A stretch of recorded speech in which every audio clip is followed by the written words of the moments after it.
Bom dia, queridos. Estamos aqui na nossa classe. A nossa classe já tem um nome oficial, né? O nome da nossa classe é Seguidores do Mestre. Mestre com M maiúsculo, o Mestre dos Mestres, que não pode ser outro senão o nosso Senhor Jesus Cristo, claro, nosso Salvador. Nós somos seguidores dele e nós somos, mais importante, seguidores que sabem o que seguir a Cristo significa. Isso é muito importante. Eu prometi para vocês, né, lá no grupo, que eu vou fazer uma lição só com os nomes sugeridos para a classe e, obviamente, com esse nome aí. Todos os nomes têm vantagens e têm desvantagens também nos dias de hoje. Eu, apesar de ter brincado bastante, realmente não fiquei chateado com o nome que foi escolhido, né? E incentivo todos vocês a acolherem esse nome e a ensinarem o que esse nome significa de fato para nós. Nós vamos entregar a nossa lição da classe. Creio que nós vamos terminar hoje o livro de Atos. E desde já vou avisando, na próxima semana nós começaremos aqui Cartas a Timóteo e Tito. Nós vamos trabalhar essa série, Cartas de Paulo, material para adultos da igreja, ou melhor, da editora, né? É uma igreja também, mas da editora da Cristã Evangélica, tá? Eu recomendo que você adquira uma revista. Você pode adquirir a revista em papel, a revista física, tem na loja Kindle também, tá? A revista, facilidades 1000 para você adquirir a sua revista. Então eu recomendo que você adquira a revista, você que acompanha aqui a nossa lição. Antes da gente começar, nós vamos orar. Vamos orar pela família do meu querido amigo, colega de trabalho, Roberto, que infelizmente nos deixou hoje de manhã. Vamos orar pela sua esposa, pelos seus filhos. Ele tem um casal de filhos, sua neta e toda a família deles que estão precisando do consolo do Senhor nesse momento. Vamos orar por tantas famílias que têm sofrido, sido dilaceradas mesmo por esta doença tão terrível. Vamos clamar a Deus por essas pessoas. Oremos. Deus, nós, em primeiro lugar, reconhecemos o absoluto domínio que o Senhor tem sobre todas as coisas, como o Deus, único Deus, Criador, sustentador de todas as coisas, aquele que doa a vida, aquele que tira a vida, aquele que é o eterno, o imortal, o único, digno de todo louvor, de toda adoração. E ao reconhecermos isso, Senhor, também reconhecemos que só somos capazes de fazer isso, de reconhecer, porque a luz do Evangelho brilhou sobre nós, porque por meio da Tua Palavra nós viemos a crer no Senhor. A Tua Palavra é luz para os nossos caminhos, a Tua Palavra é o meio que o Senhor utiliza para nos tirar das trevas e nos colocar no Teu caminho. Muito obrigado, ó Deus, pela Tua Palavra. Muito obrigado porque ao longo dos anos nós temos estudado a Tua Palavra aqui nessa igreja.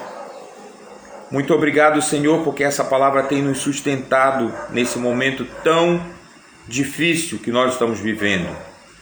E a nossa oração, Senhor, é que nós possamos continuar comprometidos com a Tua Palavra, com o estudo dela, com com a meditação, Senhor, com o cumprimento dos preceitos que são bons, perfeitos, agradáveis, Senhor, da Tua palavra. Obrigado pelo Teu Santo Espírito que está conosco, que estará para sempre conosco, ó Deus. Obrigado porque Ele nos ajuda, Ele nos faz compreender a Tua palavra e nos capacita a obedecê-la.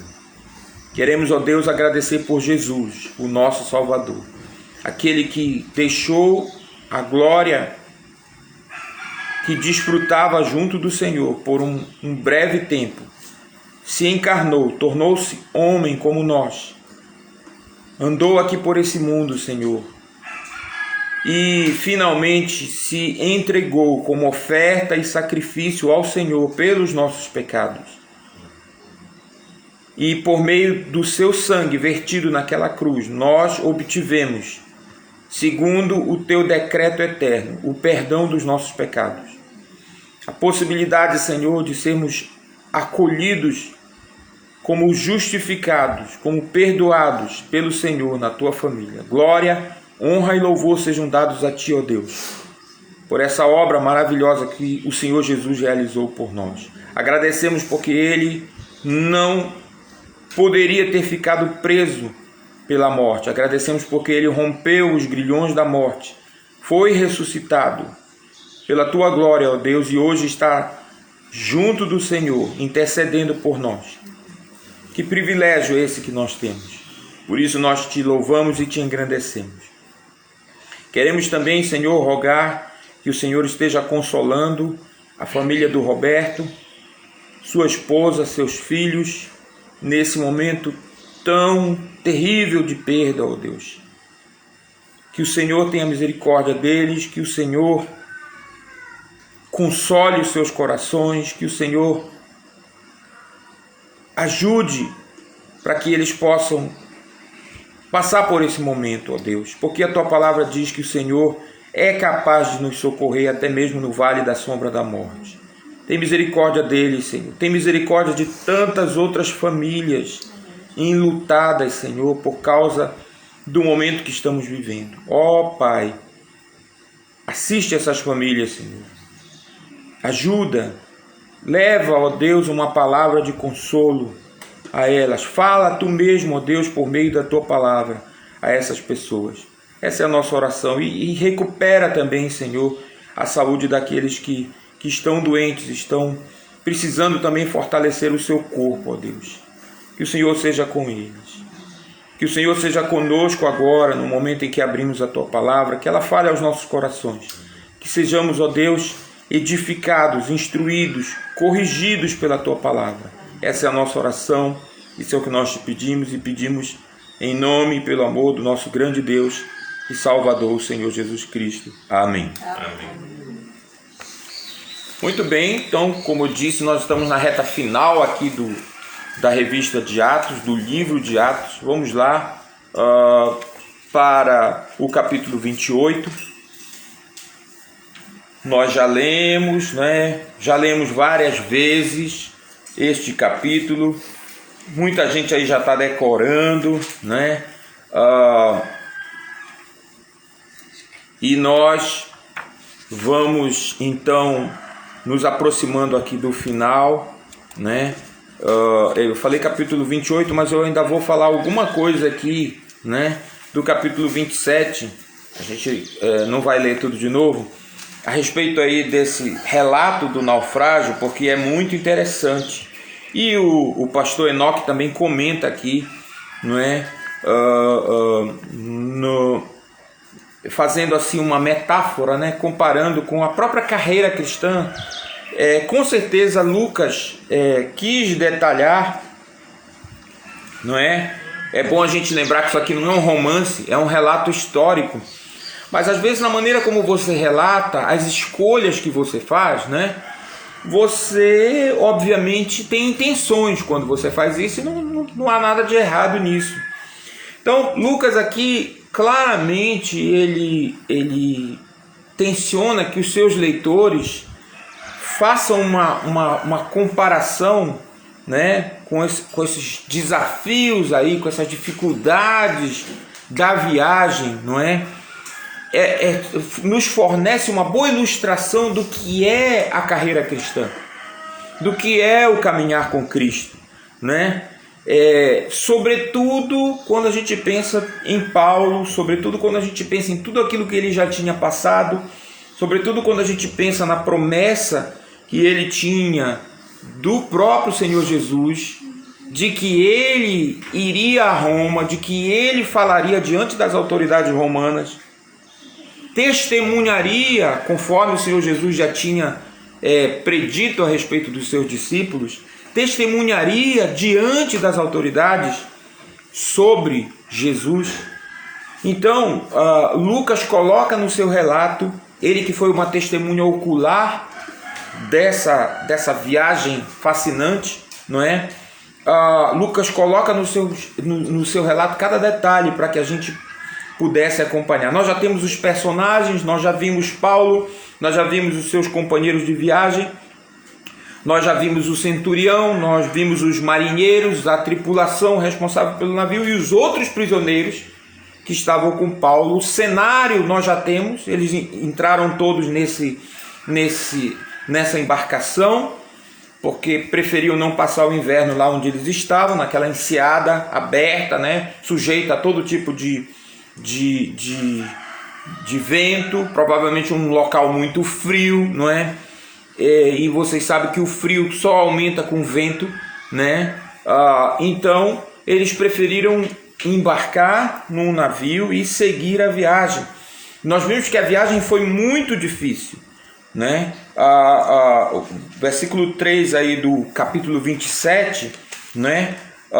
Diz assim: no dia seguinte, quando ancoramos em Sidon, Júlio demonstrou bondade a Paulo, permitindo que desembarcasse para visitar amigos e receber ajuda material deles. Vejam, em meio à dificuldade, né, Deus permitiu que aquele centurião, que aquele digamos assim, comandante, não é, agisse com bondade com Paulo.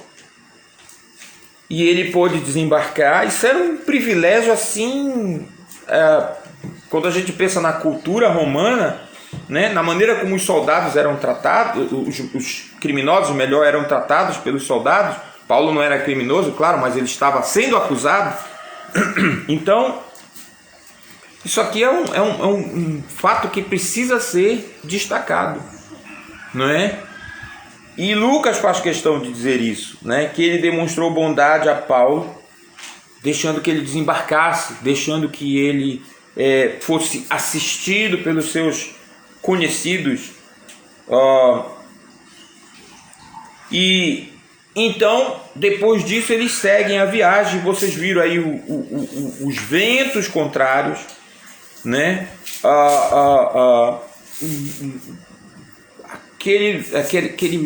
Aquela região ali é uma região, e por falar nisso, né, uma região que está aí agora nos noticiários. Vocês provavelmente estão acompanhando aquela bronca daquele navio encalhado lá no canal de Suez. O canal de Suez, que fica no Egito, é a porta de entrada, né, para o Mediterrâneo, vindo dali, né, do Oriente. Uma rota muito importante para o comércio mundial. 12% do comércio mundial passa por ali. Gente, isso é um volume de mercadorias inacreditável. Aquele navio que está encalhado lá tem milhares de containers, né, de receptáculos de produtos do mundo inteiro, né? Então é a mesmíssima região por onde Paulo navegou, né, que é o percurso daqueles navios ali.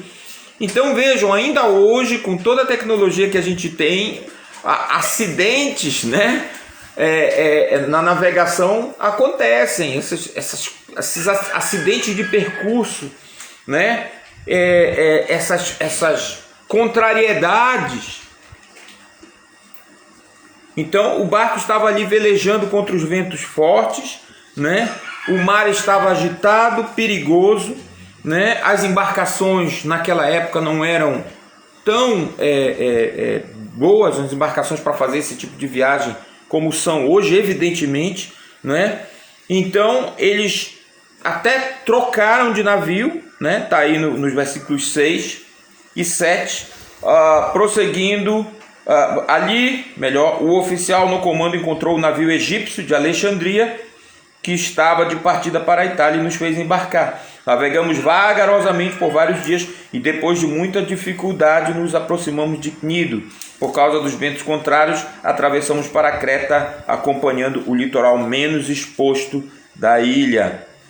Então, ali de frente ao Cabo de Salmona, todas essas informações aí geográficas, como eu disse, que Lucas, como um bom historiador, ele coloca para nós. Muito difícil, muita apreensão, muita aflição a bordo, né? Porque todo mundo sabia que estava numa viagem perigosa. Como eu disse, há aqui uma grande ilustração do que é a caminhada cristã. A nossa caminhada aqui nesse mundo também é uma caminhada, o nosso navegar, não é?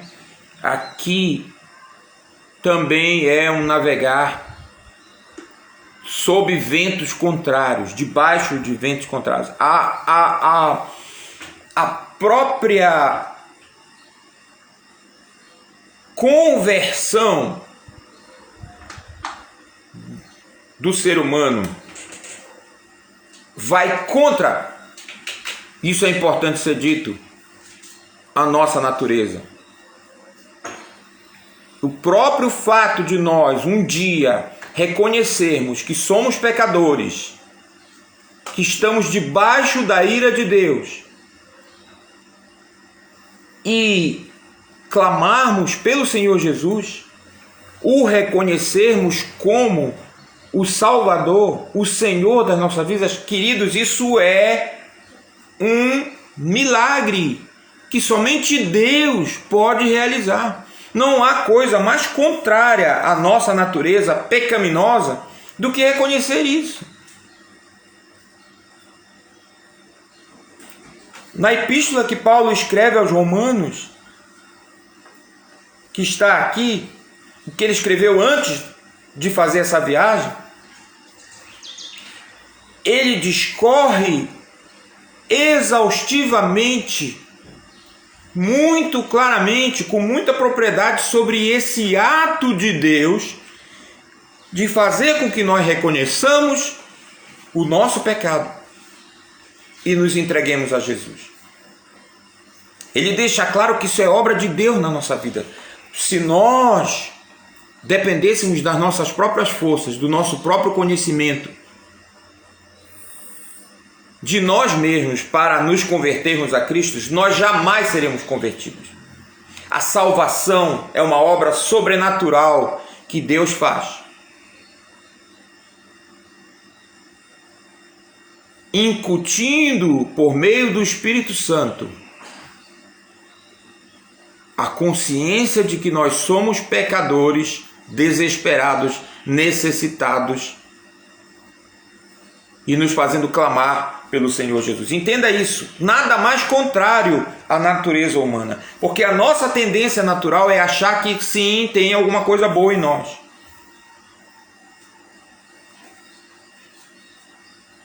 A nossa tendência natural é essa. Nós realmente não nos achamos tão ruins, sobretudo quando nós nos comparamos com outras pessoas, né? E nós fazemos isso o tempo todo. A gente ouve as notícias, a gente vê na televisão, né? Certos comportamentos de algumas pessoas, ou do nosso vizinho, ou mesmo de alguém dentro da nossa própria família. E aí nós fazemos como o fariseu: ó Deus, graças te dou que não sou como os demais homens. Não, eu não sou assim. Nós muitas vezes nos esquecemos de que a única coisa que nós merecemos de Deus é a sua ira. E isso está bem claro na sua palavra. Isso está bem claro na sua palavra. Nada do que nós façamos, nada do que nós pensemos em nós mesmos pode agradar a Deus. Deus em nós mesmos só vê pecado, depravação, rebelião contra Ele, contra a sua vontade. Por isso Paulo exclama, e com propriedade, que nós somos salvos por graça. O que é a graça? É o favor. É Deus se manifestar favoravelmente a nós. É Deus olhar favoravelmente a nós sem que nós mereçamos. Não há merecimento algum em nós, porque pela graça sois salvos, mediante a fé. E isso não vem de vós. É dom de Deus. Está lá na Epístola aos Efésios. É favor de Deus. Nada mais contrário à nossa natureza do que isso. A gente reconhecer, eu não mereço nada de Deus, eu mereço o castigo, eu mereço o inferno. É isso que eu mereço de Deus, só isso. A graça de Deus, queridos, está exatamente aí. A gente não pode esquecer disso. A graça de Deus está em que Ele não nos dá aquilo que nós merecemos.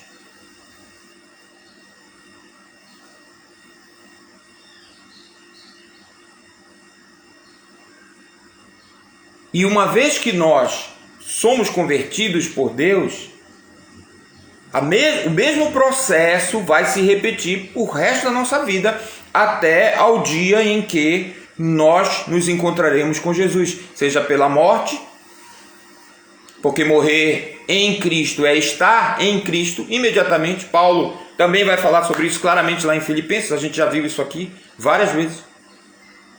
Seja a quando da sua volta, nós nos reuniremos com Ele, os que estiverem vivos, quando Ele voltar. Mas do momento em que nós somos convertidos até o momento em que vai acontecer isso, o nosso encontro com Cristo, você pode ter absoluta certeza. Aliás, se você vive o cristianismo, você já sabe, é vento contrário a vida toda. É vento contrário dentro de você, porque muito embora a velha natureza seja morta, seja crucificada no pecado, sem querer ser desrespeitoso com ninguém aí, mas a velha natureza é como o antigo Jason, né? Tem que falar assim agora porque os jovens não conhecem o Jason, né? A maioria deles. Da famosa série Sexta-feira 13 do tempo do Edivaldo, quando o Edivaldo era jovem, né? O Jason morreu no primeiro filme, mas ele volta em todas as sequências como um espectro, como um fantasma, né? A assombrar as pessoas. Eu estou aqui, é claro, fazendo uma analogia que é imperfeita, mas a velha natureza é como o Jason. No momento que você se converte, ela é crucificada, ela é pregada na cruz de Cristo. A Bíblia diz isso claramente, claramente. O velho homem, ele está crucificado com Cristo. Mas você, eu, temos a responsabilidade de fazer morrer essa velha natureza. Mas como assim? Se ela está morta, como é que eu ainda tenho que fazer morrer? Porque veja, Deus nos criou dessa maneira. Deus nos criou livres. Em Adão todos nós fomos criados livres. Adão escolheu pecar e nós herdamos essa herança pecaminosa de Adão. Herança que mesmo com a obra de Cristo sobre nós ainda nos persegue, ainda nos impele, porque Paulo explica isso muito bem lá em Romanos também. Com a mente, depois que eu me converto a Jesus, eu sou escravo da lei de Deus. Mas este corpo aqui, carne e sangue, é vendido à escravidão do pecado. Eu vejo, diz Paulo claramente, nos meus membros outra lei que guerreia contra a palavra de Deus, contra a lei do Espírito e da vida que está em mim quando eu fui convertido por Jesus. Vocês entendem isso? Espero que vocês entendam, porque é a verdade da palavra de Deus. Não é dizer, eu sou convertido, agora eu estou salvo, eu estou a caminho do céu. Amém, aleluia, cuidar da vida. Sabe que tem muita gente que se diz cristã por aí, que está procurando viver desse jeito? E o resultado qual é, queridos?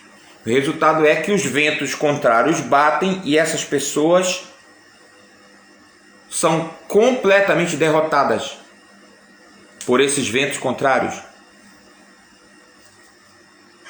Completamente arrasadas. Essas pessoas estão como um navio, encalhado numa ponta e levando água do outro. Pá! As ondas vêm, pá! Pá! E esse navio vai se estraçalhando à medida em que essas ondas batem nele. Então, há aí, nesse relato dessa história, um grande aprendizado para nós. A carreira cristã é navegar contra os ventos contrários, queridos. Essa é a carreira cristã. Internamente falando, por causa da nossa luta em fazer morrer a nossa velha natureza, e externamente falando também, nós estamos vivendo dias no Brasil em que isso está cada vez mais evidente. O desrespeito pela lei, o desrespeito pela ordem, que começa com as próprias autoridades, e aí já era, porque a Bíblia diz claramente que quando as autoridades se comportam mal, o povo cai em confusão.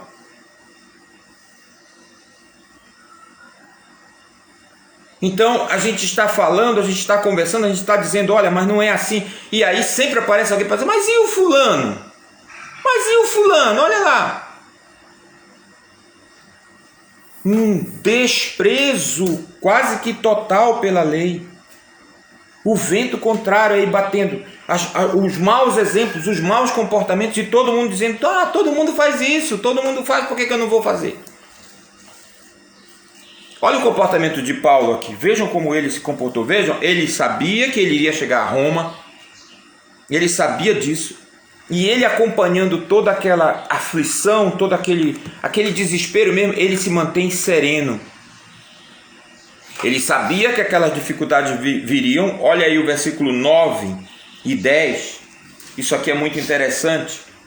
Ele disse assim, Lucas relatando, havíamos perdido muito tempo. As condições climáticas estavam se tornando perigosas para a navegação, pois se aproximava o fim do outono, e Paulo tratou dessa questão com os oficiais do navio. Disse ele, senhores, se prosseguirmos, vejo que teremos problemas adiante. Haverá grande prejuízo para o navio e para a carga, e perigo para a nossa vida. Então, como diz o pastor aqui, ele teve essa visão profética das dificuldades. Está aí na página 93, né? O líder Paulo. O que aconteceu? Vocês leram, né? O relato. O comandante achou por bem dar atenção aos marinheiros, né? O comandante, quando eu digo comandante, estou falando do soldado responsável pelo destacamento lá, responsável pelos prisioneiros. Ele preferiu ouvir o capitão do navio, ouvir os marinheiros. E olha, vamos e venhamos, ele não está de todo errado. Eu preciso dizer isso nesses tempos, né?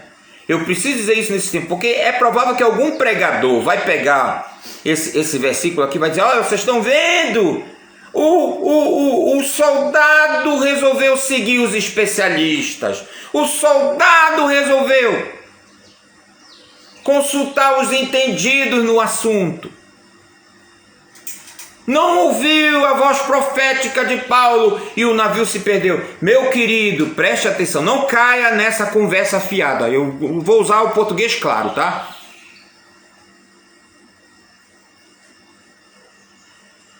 O comandante, o soldado, fez o que qualquer pessoa faria.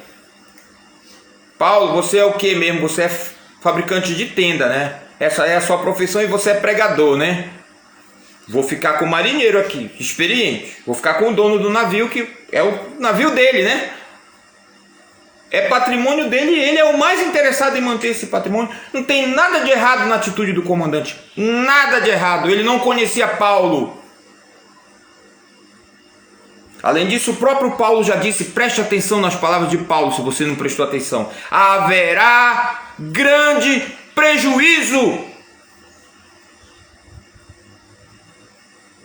Então Paulo já tinha dito o que ia acontecer.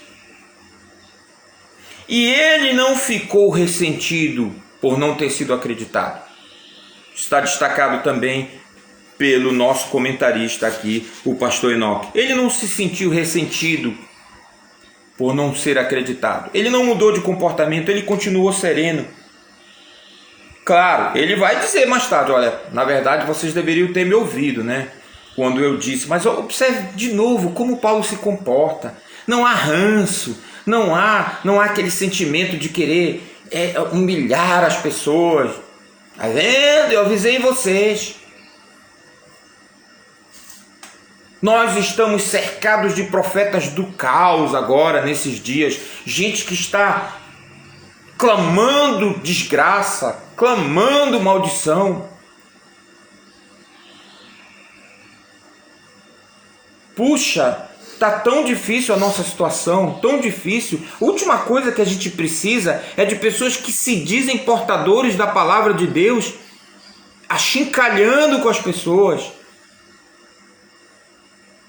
amaldiçoando mesmo. Eu acho isso de uma profunda falta de consideração, de caridade com as pessoas que estão sofrendo.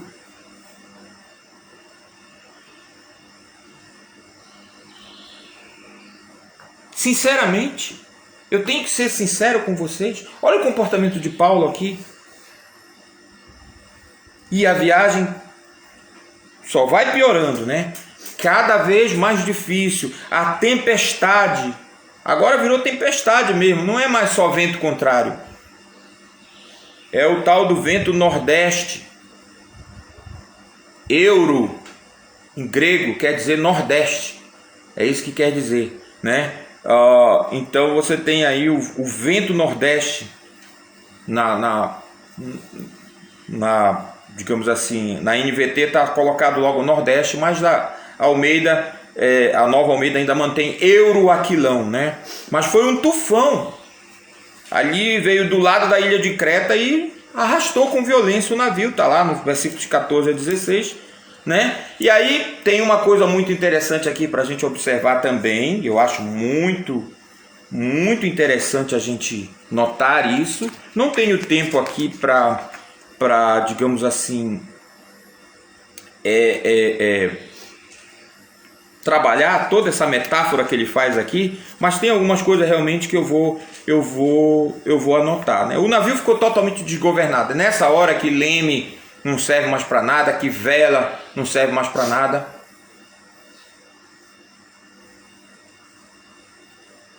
E o que nós temos é um barco à deriva, né? Simplesmente levado para um lado e para o outro. Observe que Lucas usa exatamente essa expressão lá no versículo 15, né? Olha, a gente simplesmente larga tudo, fomos deixando levar. Eu sei que o meu sogro, que está aqui comigo hoje, já navegou por aí, por esses rios aí, né, seu Raimundo? Chegou a pegar algum vento forte? Chegou a pegar alguma pororoca? O seu Dico eu sei que pegou pororoca. O senhor pegou? Ah, então o senhor sabe muito bem, né, o que é isso. O senhor sabe muito bem o que é isso. Há momentos quando você vê o vento, quando você vê a onda, que você diz assim, agora, meu amigo, é só Deus. É esperar e ver no que vai dar. Mas preste atenção que Paulo, ele continua sereno.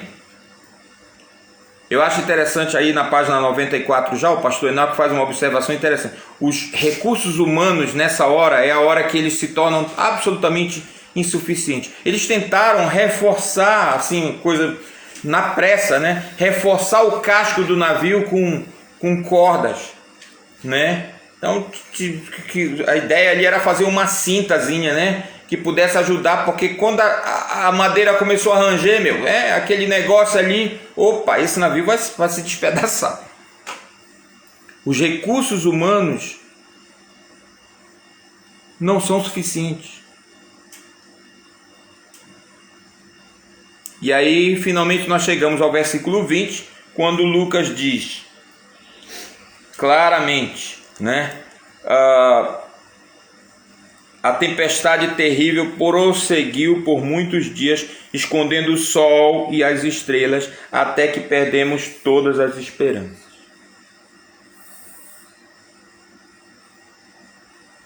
Observe, ele diz perdemos porque de novo ele estava lá, né? Ele diz perdemos porque ele quer destacar o que Paulo vai fazer depois. Eu posso assegurar que ele não estava falando de Paulo ali.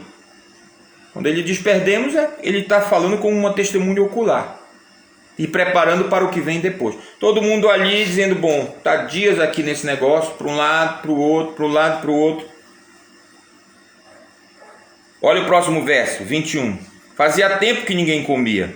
Por fim, Paulo reuniu a tripulação e disse: os senhores deveriam ter me dado ouvidos no princípio e não ter deixado bons portos. Teriam evitado todo este prejuízo e esta perda. Mas tenham bom ânimo.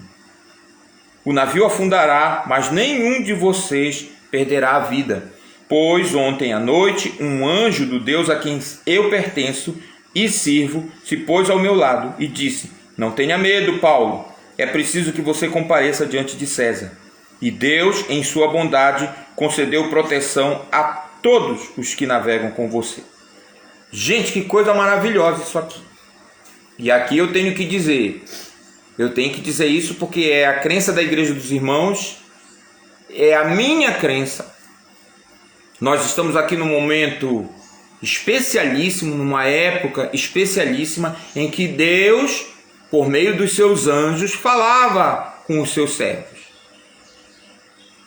Nós não cremos, nós, Igreja dos Irmãos, que depois que o cânone do Novo Testamento foi fechado, que depois que a palavra de Deus nos foi dada por Deus, Deus utilize corriqueiramente esse método. Deus pode usar os anjos para falar? Eu acho que sim, eu já até comentei aqui, acho que foi semana passada, sobre a vez em que eu ouvi alguém dizer, sai daí, ou melhor, não vai para ali, eu não fui, veio um carro depois e bateu lá no mesmíssimo lugar para onde eu queria ir. Eu falei isso aqui.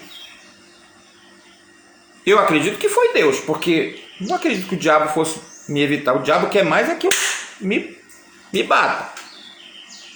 Eu acredito que foi Deus. Mas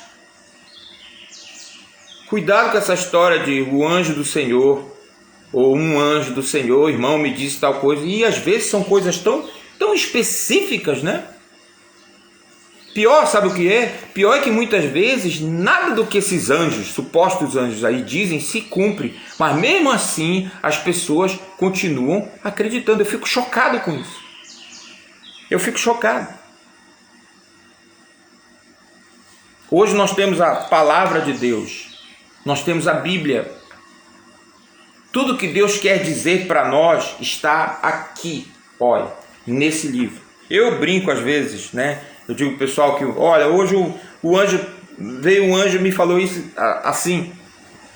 Eu não faço isso com todo mundo também, eu só faço com quem vai entender.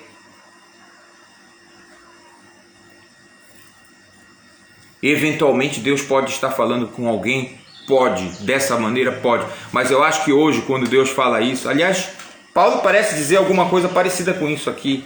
A gente vai ver. Não aqui, mas na vida dele.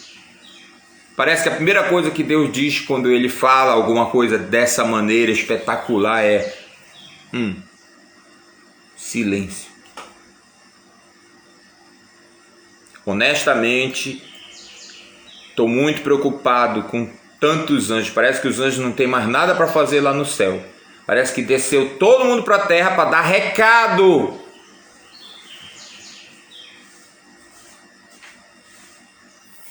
Não tem mais nada para fazer os coitados. Só dando o recado de Deus para um monte de crente aí.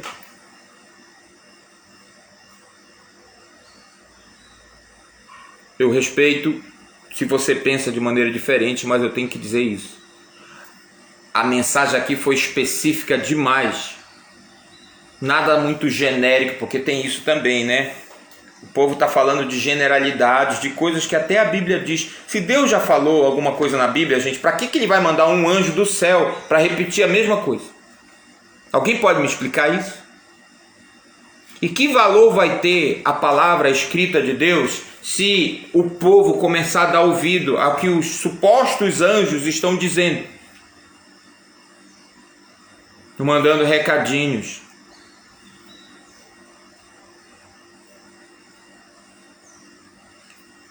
Então, honestamente, com todo o respeito às pessoas, mas não às práticas, não acredito nisso. Eu não acredito nisso. Eu soube de uma história uma vez, eu espero até que seja piada, porque a pessoa que me contou, ela é bem piadista. Mas ele não contou como piada, eu falei com ele várias vezes, disse para ele, olha, isso é sério, tu tá falando sério, eu tava lá, eu vi isso. Mas eu conto esperando que não seja verdade, com todo respeito, de repente ele vai me ouvir, vai ouvir essa história. Eu, honestamente, de todo o meu coração, espero que essa história não seja verdadeira. Mas ele falou sério, ele disse, não, é sério, eu estava lá, eu vi. Ele me disse que estava numa igreja uma vez, e aí de repente levantou um senhor na igreja, levantou lá no salão da igreja, sou o anjo Gabriel, e trago uma mensagem diretamente do trono do Pai. Mas já imaginou uma coisa dessa? Hein, seu Raimundo? O senhor está na igreja, né? Levanta um lá e diz, sou o anjo Gabriel. Para início de conversa, na Bíblia não tem isso. Quando Deus enviou o anjo Gabriel, foi o anjo Gabriel mesmo. Ninguém foi possuído pelo anjo Gabriel para entregar mensagem. Primeira coisa, isso é espiritismo, isso não é cristianismo. Primeira coisa que eu vou dizer sobre isso. Mas a história não acabou não. No mesmo instante, do outro lado do salão, levanta outro homem e diz assim, sou o arcanjo Miguel e trago uma mensagem direto do trono do Pai. Oi, Gabriel. Ele falou para o outro que estava em pé lá, e o outro, oi, Miguel. Que isso? O que é isso? Tem que ser brincadeira, tem que ser piada, isso não pode ser verdade. Não pode ter acontecido numa igreja que se diz evangélica, numa igreja que se diz comprometida com essa palavra.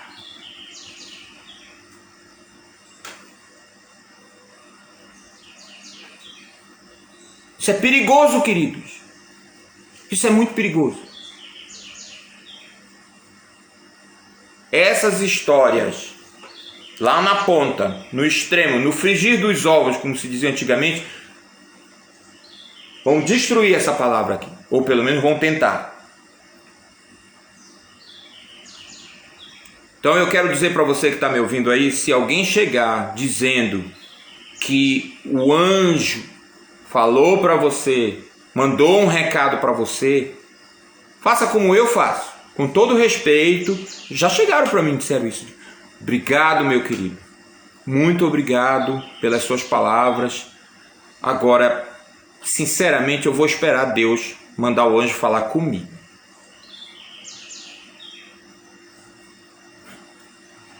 Sério, já fiz isso umas 2 vezes. Deus falou para você, ok, ótimo, mas realmente eu vou esperar que Ele me diga isso, porque isso é por demais específico. É muito sério isso. Então, eu vou orar e vou pedir para Deus, Deus, sabe que nós temos um precedente disso na Bíblia, vocês se lembram? Vocês lembram? Espero que vocês se lembrem. O pai de Sansão, o anjo do Senhor apareceu para a esposa dele para anunciar o nascimento de Sansão. O que ele fez? A esposa chegou lá, esqueça essa história de preconceito, já ouvi muito isso. E olha, isso revela o preconceito que os homens tinham, a palavra da mulher não era importante. Isso tudo é verdade. Isso tudo é verdade, mas eu vou dizer de novo, aquele homem agiu como um homem daquela época. Para de condenar o homem. É incrível isso. É incrível. Para de condenar o homem. Ele simplesmente disse, tá bom, mulher. Ele falou contigo, ok? Ele orou e pediu, Deus, por favor, manda o anjo que falou com essa mulher, manda ele de novo, manda ele falar com a gente. Eu acredito que aquele homem fez a coisa certa e está registrado na palavra de Deus para que a gente aprenda isso. Eu poderia aqui contar várias histórias para vocês, mas não vou fazer isso. Não vou fazer mesmo.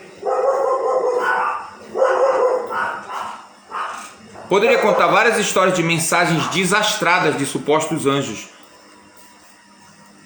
para crentes incautos. Mas não vou fazer isso, até porque não é o meu objetivo. Eu estou aqui trabalhando na palavra. E estou dizendo, não vejo na palavra de Deus, é o que eu posso dizer agora, não vejo na palavra de Deus anjos possuindo pessoas para entregar a palavra de Deus. Não vejo isso. Quando os anjos aparecem, eles foram vistos, eles entregaram a mensagem e foram embora discretamente. Vocês acham que nós saberíamos da história de Maria, do anjo aparecendo para Maria e anunciando o nascimento de Jesus, se Lucas não tivesse registrado? Foi uma coisa discretíssima. Maria não saiu contando essa história. Não é à toa que a Bíblia diz que o culto dos anjos seria uma das características da época do fim dos tempos. Há muitas pessoas por aí cultuando anjos, e isso não tem a ver só com pessoas de outros segmentos religiosos, não, que não nós. Há evangélicos cultuando anjos. Há evangélicos que estão ouvindo a palavra de Deus, estão ouvindo os pastores, os professores pregando a palavra e estão conscientemente desprezando a palavra. Aí chega alguém com uma mensagem de um suposto anjo e fala para eles, e eles acreditam piamente naquilo que foi dito. Não, foi revelação para mim.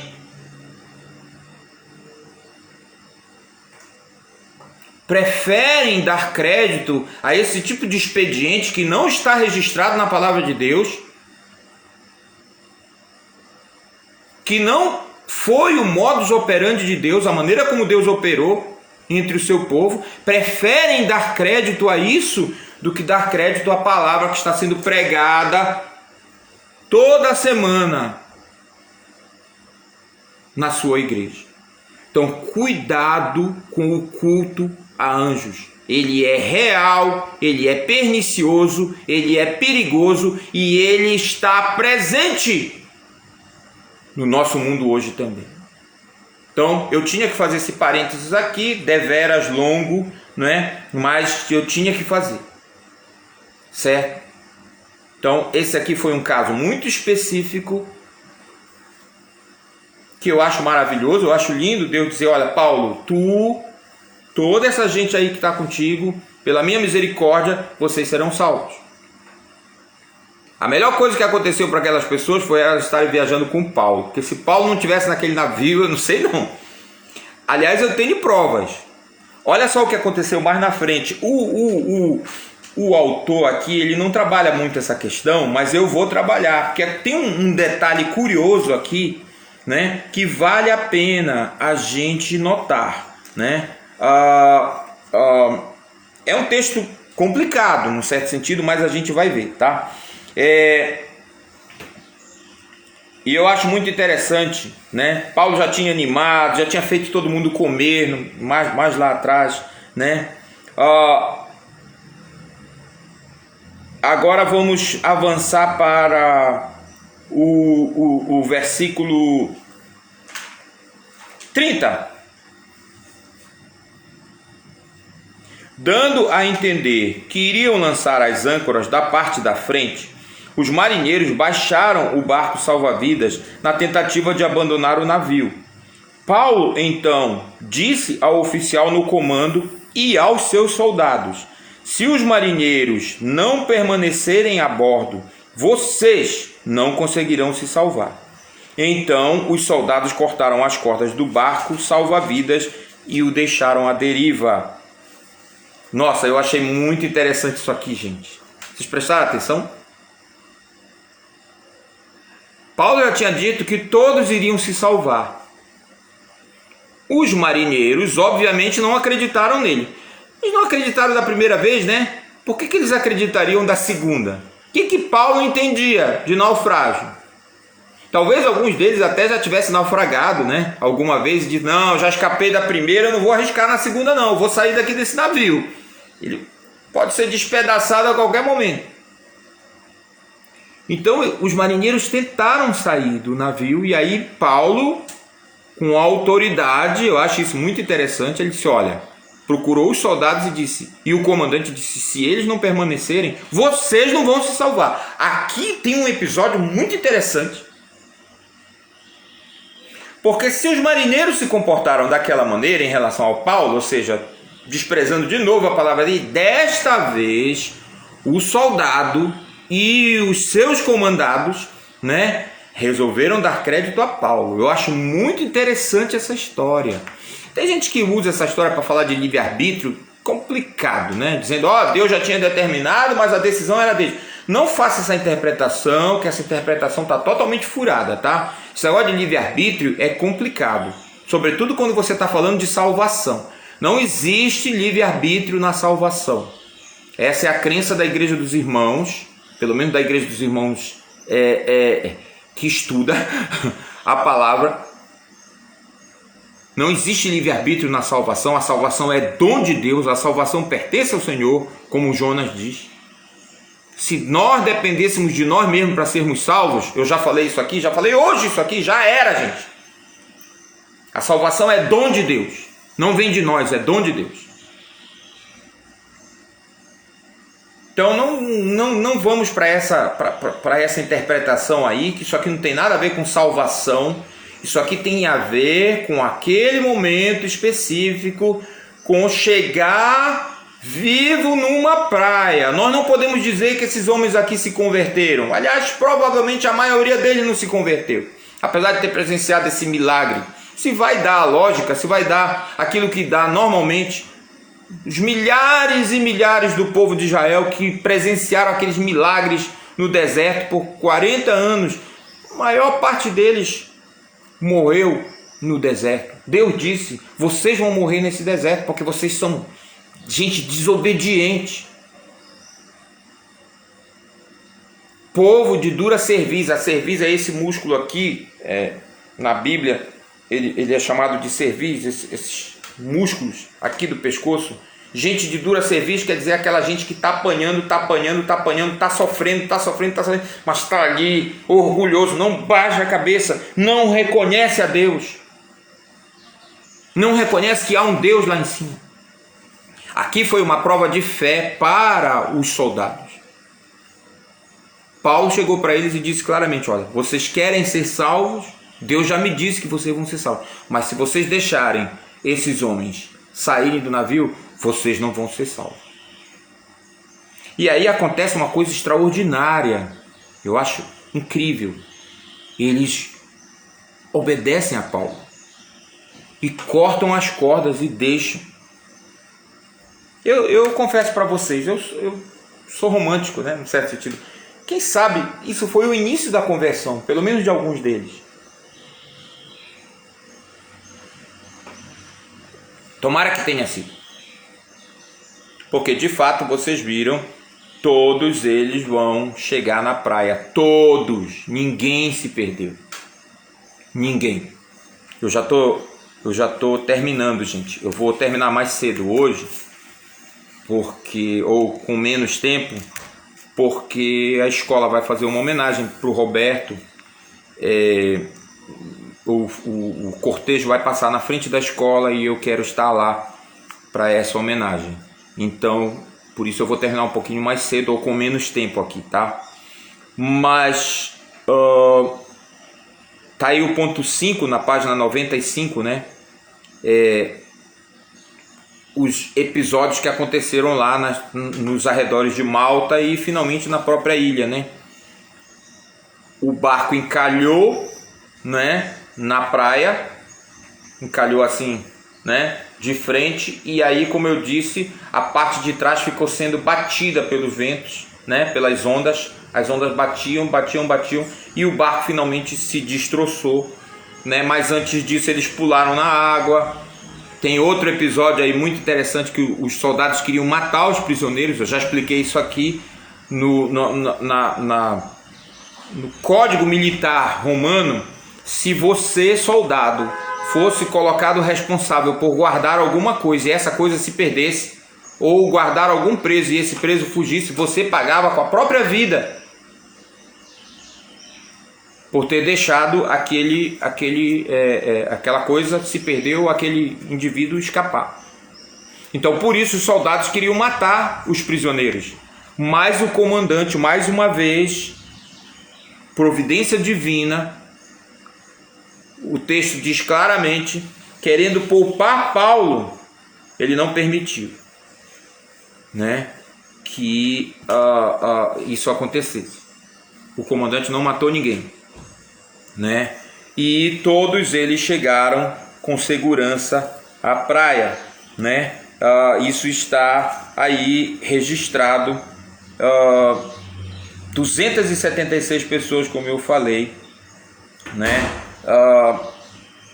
Salvas. Vamos ler versículo 42, tá?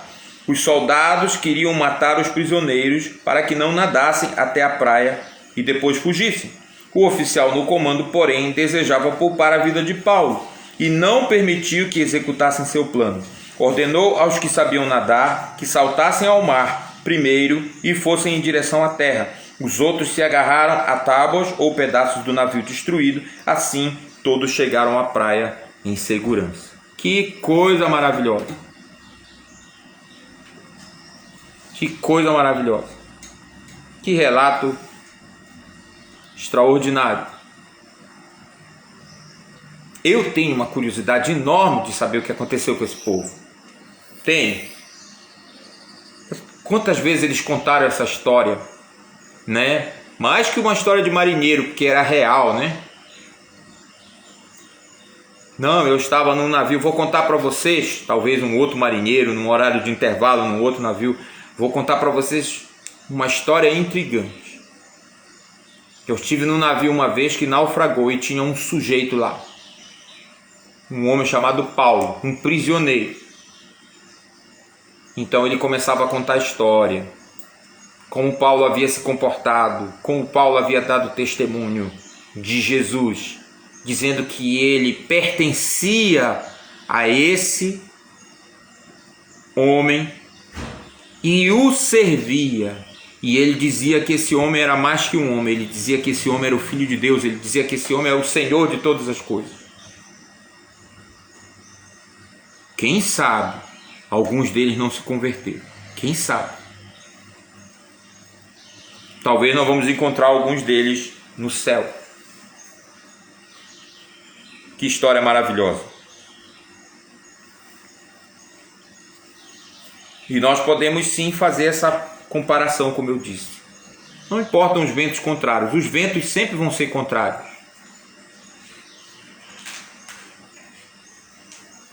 Vocês lembram daquele hino que diz assim: vindo sombras escuras nos caminhos teus, não te desanimes, canta um hino a Deus.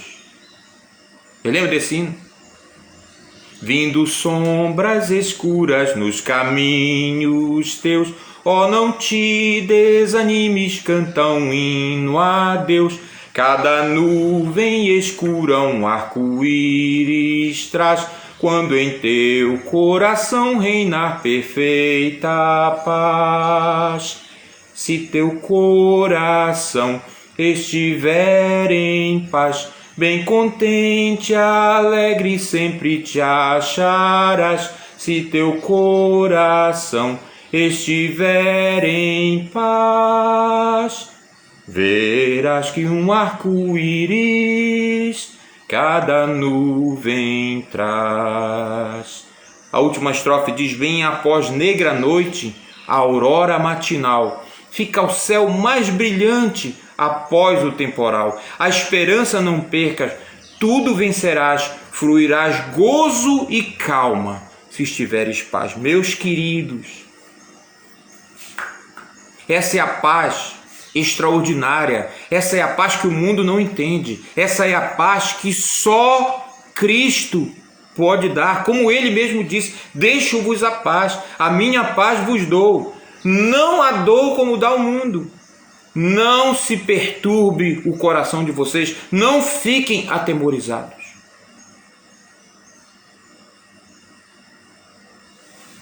Claro, nós na nossa humanidade, a gente se sente assim. A gente se sente aturdido. Quem pode não se preocupar quando a gente ouve as notícias? 100% dos leitos ocupados, tanto na rede pública quanto na rede privada. Se você adoecer hoje, não tem leito para você. Quem não se preocupa com isso? Mas não esqueça, querido, não esqueça. Os ventos sempre soprarão contrários, mas nós temos um Senhor que nos vê, que sabe tudo o que acontece conosco e que não pode ser tomado de surpresa. Deus não se surpreende. E muitas vezes ele pode parecer quieto, ele pode parecer que não se importa conosco. Mas ele está lá no céu, onde ele sempre esteve, olhando por nós. Essa é a mensagem, queridos, que nós precisamos levar. Eu quero dizer isso para vocês. Essa é a mensagem que nós precisamos levar. Eu estou aprendendo muito com toda essa situação. Eu acho que já cometi erros, talvez. Talvez não, eu já cometi erros. Como não? Pensar. Às vezes a gente, com a melhor das intenções, procura trazer as pessoas para isso que eu estou falando aqui. O cristão deve levar mensagem de esperança. Isso é o mais importante. E a nossa esperança está em Cristo.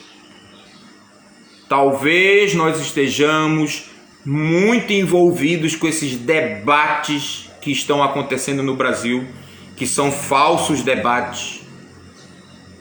Isso aqui funciona, isso não funciona, devemos fazer isso, não devemos fazer isso, o governo está atuando, o governo não está atuando. São falsos debates.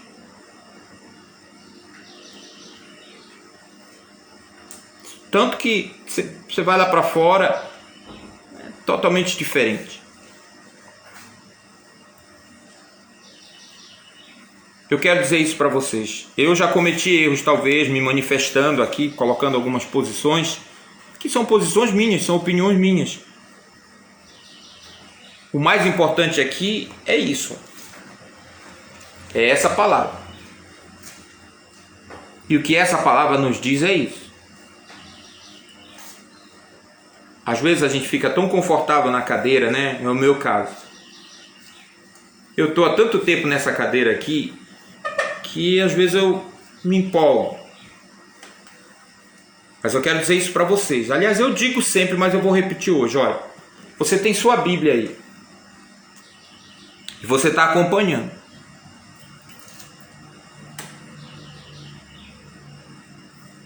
Então, o Senhor fala com você por meio dessa palavra aqui. Então você vai acompanhando aí, você vai estudando, você vai fazendo as suas leituras durante a semana e o Espírito vai falando com você. E eventualmente eu direi alguma coisa que você vai simplesmente ignorar.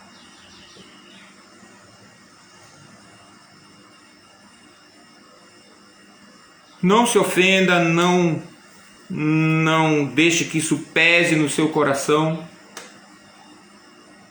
Às vezes é a opinião minha mesmo.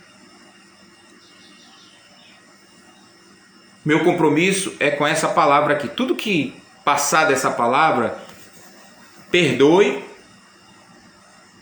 e esqueça. Porque o mais importante, sobretudo num momento como esse, é nós falarmos da esperança que há em nós.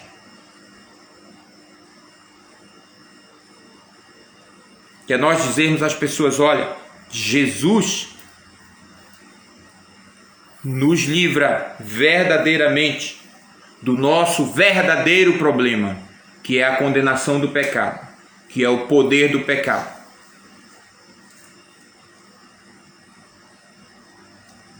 Jesus nos livra da ira que há de vir sobre o mundo inteiro. Essa é a mensagem que nós precisamos levar.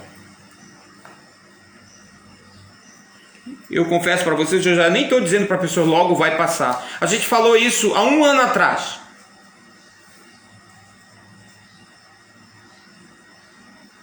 Não estou dizendo mais isso não.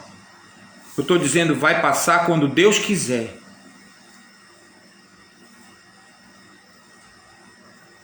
Vou dizer mais uma coisa para vocês. Para quem está sofrendo, para quem perdeu um ente querido nessa pandemia, pode acabar amanhã. Isso não vai fazer a menor diferença. Essas pessoas estão sofrendo.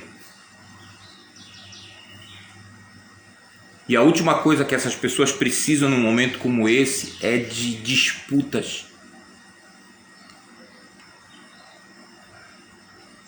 Elas estão precisando de palavras de consolo. É isso que elas estão precisando. Então vamos tomar muito cuidado.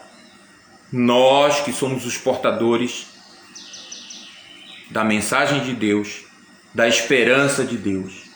Não porque nós sejamos melhores do que ninguém, mas porque nós conhecemos este livro. Porque este livro fala conosco e fala por nós, levando esperança à humanidade.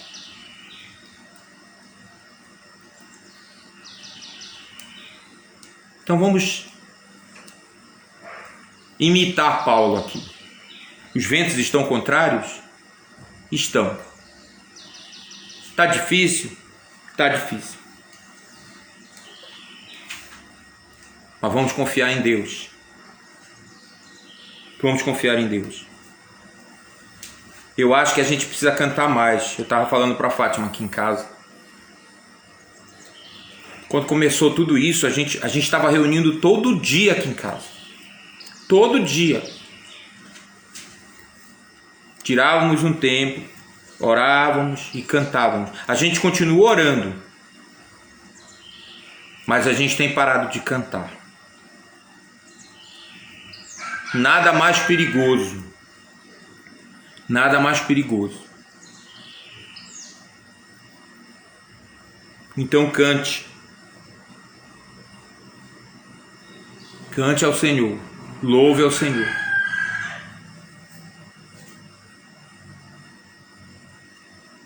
Porque quando nós louvamos a Deus, e eu estou falando aqui de louvor de qualidade, também isso é outra coisa, enfim, meu Deus, 10h24, mas falar. Estou falando de louvor de qualidade. Eu cantei uma música ainda há pouco, um hino antigo, século XIX, quase todos são, né?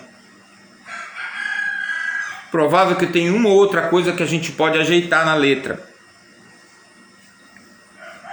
Mas fala ao nosso coração. Uma das razões para o desinteresse do louvor na igreja moderna hoje é a qualidade das músicas que a gente está cantando, gente, que é baixa. Letras melosas, letras sem conteúdo teológico, letras que parecem mais mantras, que as pessoas repetem, que naquele momento até dão algum alívio, mas ficou nisso. Nós precisamos cantar louvores que falem de Jesus, da sua obra salvadora por nós.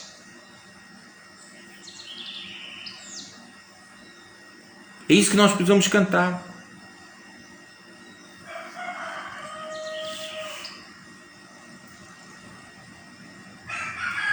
E os louvores contemporâneos, muitos deles não estão mais falando de Jesus. Sequer citam o nome de Jesus.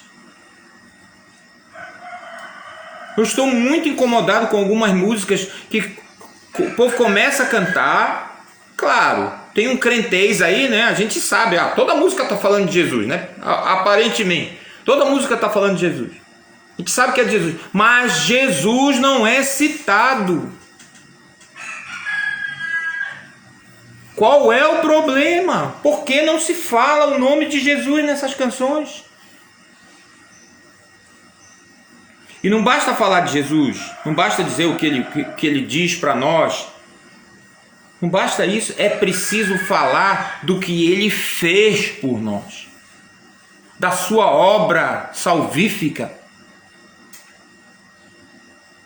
É preciso falar da libertação do pecado que ele nos dá, que ele nos traz. Então, isso aqui é uma conjectura minha. Nós estamos louvando pouco porque a qualidade dos louvores caiu muito. E isso é em todas as áreas. Todas as áreas. As músicas ditas para crianças têm o mesmo problema. Sob o pretexto de simplificar para as crianças, as músicas estão de novo melosas,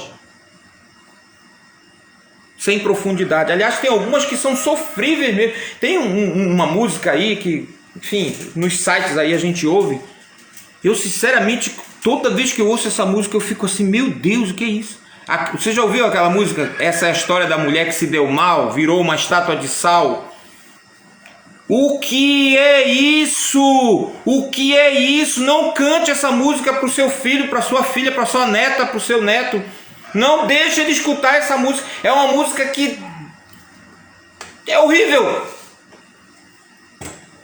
Não diz nada. Não diz nada que se aproveite. Não explica o texto. Não explica as razões daquele incidente.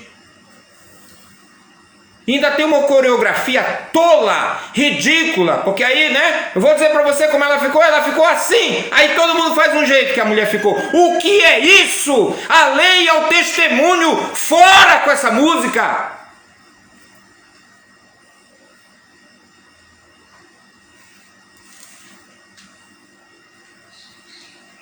Aqui em casa tem o índex, a lista das músicas proibidas, essa é uma. Tá rolando aí, o site chegou nessa, passa.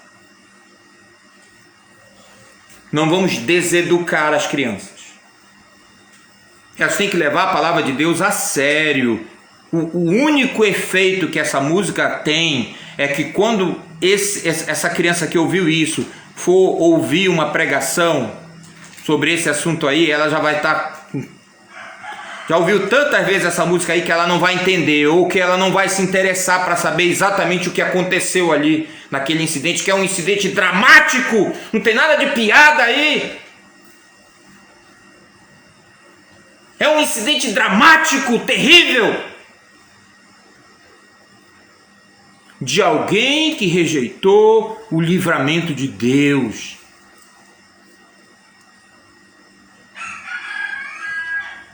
Então, a gente tem problemas com louvor, vamos admitir isso, mas vamos louvar, gente. Vamos procurar as músicas de qualidade. Não tenho problema nenhum, viu? Pode ser do século XIX, do século XVII, eu não tenho problema nenhum. Tá?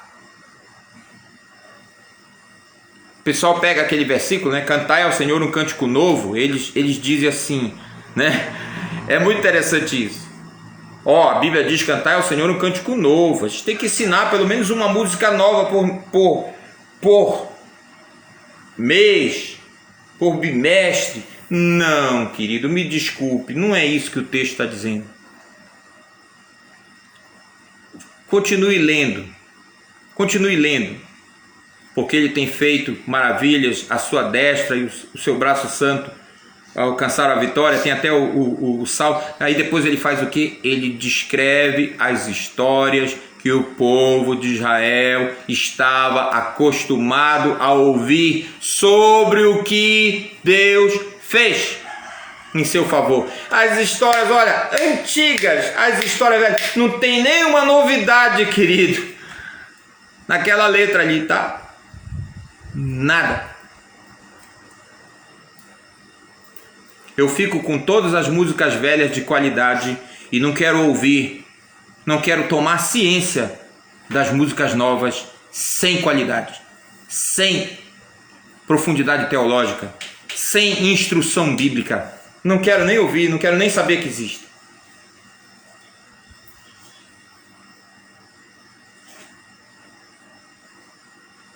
Então vamos louvar, mas vamos louvar com qualidade.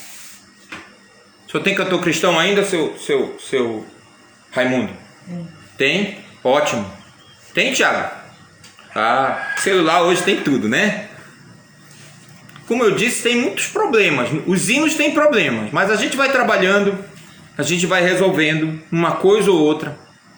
Até as músicas novas a gente pode fazer isso, mas o problema é que tem negócio de direito autoral, né? O autor pode ser... Eu gosto dos hinos porque a gente pode mudar. Todos eles são do século XIX. A gente pode mudar um erro teológico, um deslize teológico que o autor cometeu, sem problema com copyright, sem problema com direito autoral. São canções que já estão em domínio público. Então, uma das razões porque eu gosto dos hinos também é bem pragmática, é por isso.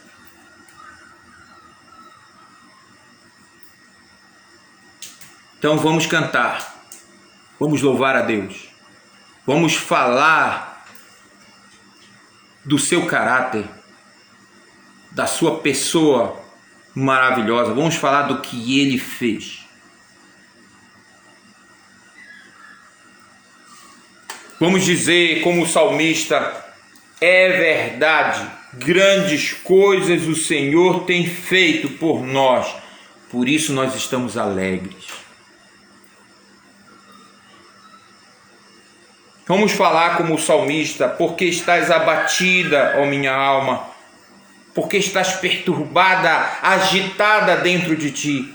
Espera em Deus.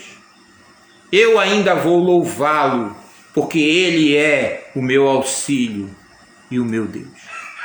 Vamos confiar em Deus. E os ventos fortes, contrários, vão continuar batendo, gente, até o dia em que a gente sair daqui dessa terra. É batalha, é luta. Dia desses eu estava conversando com a Fátima. Fátima, impressionante, né? A vida da gente é batalha.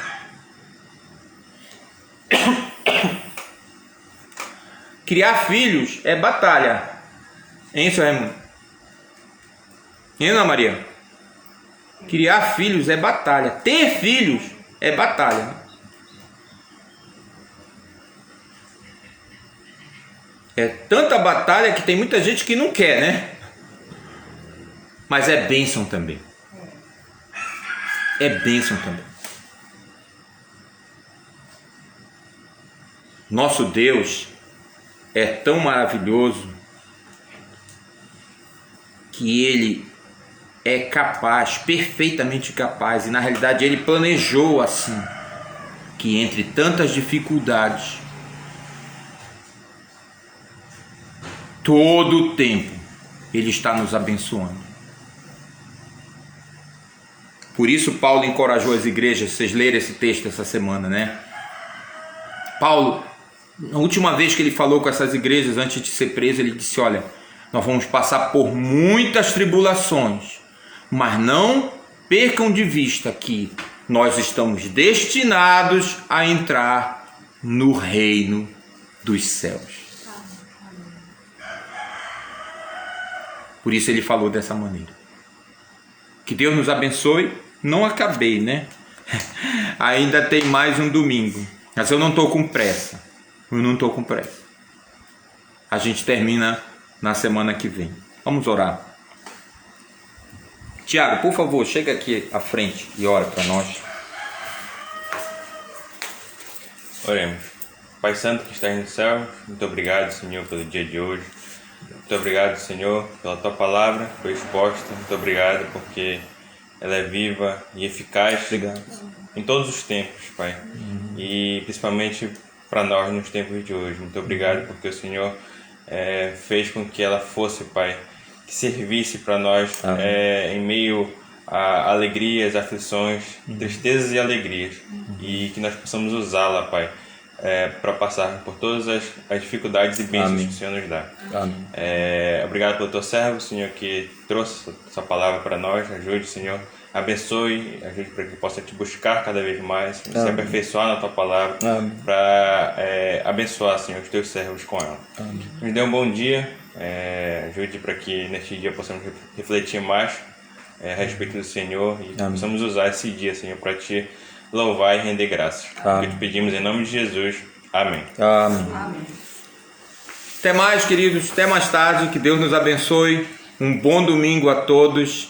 Muita saudade, mas também muita esperança de que o Senhor está cuidando de todos vocês. A gente fica se falando por aí, né?